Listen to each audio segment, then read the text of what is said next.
బలపరాక్రమములు కలిగిన వాడైనటువంటి హనుమ ఆయన తేజస్సు అనితర సాధ్యం. అందుకే మహర్షి హనుమ యొక్క యుద్ధం గురించి చెప్తూ ఒక మాట అంటారు, హతైర్నాగైశ్చ తురగైః భగ్నాక్షైశ్చ మహోరథైః హతైశ్చ రాక్షసైర్భూమి రుద్ధమార్గా సమంతతః అంటారు. హనుమ 10 నిమిషాలు యుద్ధం చేశారనుకోండి, కొన్ని వేల ఏనుగులు చచ్చిపోతాయి, కొన్ని వేల గుర్రాలు పోతాయి, లక్షల సైన్యం పడిపోతుంది. పావుగంట యుద్ధం చేస్తే 80,000 మంది కింకరుల మూకని, 7 సేనాగ్రనాయకుల్ని, 7 మంత్రిసుతుల్ని, విరూపాక్ష యూపాక్షౌ దుర్ధరం చైవనాయకం ప్రగసం భాసకర్ణంచ పంచసేన అగ్రనాయకం అని విరూపాక్ష యూపాక్ష దుర్ధర ప్రగస భాసకర్ణులనేటటువంటి 5 కొన్ని లక్షల సైన్యాన్ని, చైత్య ప్రాసాదాన్ని, అశోకవనాన్ని కేవలం హనుమ ఒక్కరే భంజించేశారు అంటే అసలు ఆయన యొక్క బలపరాక్రమముల గురించి చెప్పడం ఎవరికీ సాధ్యం కాదు. అంతటి గొప్ప బలపరాక్రమములు ఉన్నటువంటి వ్యక్తి. ఎంత బలపరాక్రమాలున్నాయి అంటే అన్నీ ఉండి కూడా జీవితం మొత్తం మీద నా కోసం ఈ బలాన్ని ఉపయోగించుకుంటానని ఆయన ఉపయోగించుకున్నటువంటి సంఘటన ఒక్కటి లేదు. చిరంజీవి ఇప్పటికీ ఉన్నారు. ఇప్పటికీ ఉన్న హనుమ తన పేరు చెప్తే రారు, రామకథాలోలుడు. ఎక్కడ రామాయణం చెప్పినా, రామనామం చెప్పినా స్వామి హనుమ వస్తారు.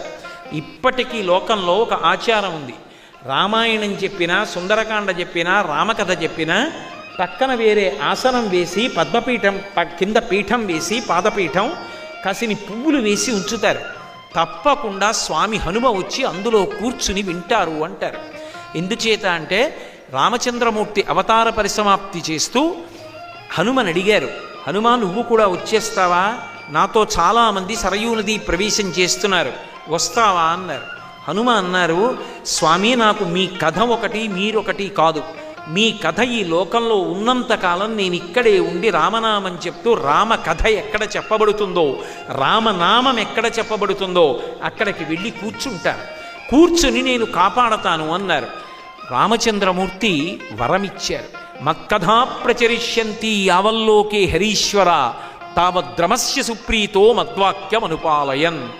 నిన్ను నేను శాసనం చేస్తున్నాను, చిరంజీవిగా ఈ లోకంలో ఉండు, భవిష్యత్ బ్రహ్మవి.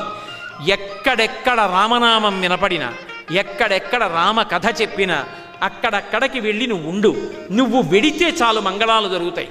హనుమ పేరు చెప్తే చాలు, హనుమ గురించి వింటే చాలు, హనుమ యొక్క కథని విన్నా, ఒక్క నమస్కారం చేసినా చచ్చిపోయేవాడు బ్రతుకుతాడు. అది మనిషి జీవితానికి తీవ్ర స్థాయి. ఇక చచ్చిపోవడం అనేటటువంటి మాట ఎప్పుడు వస్తుంది?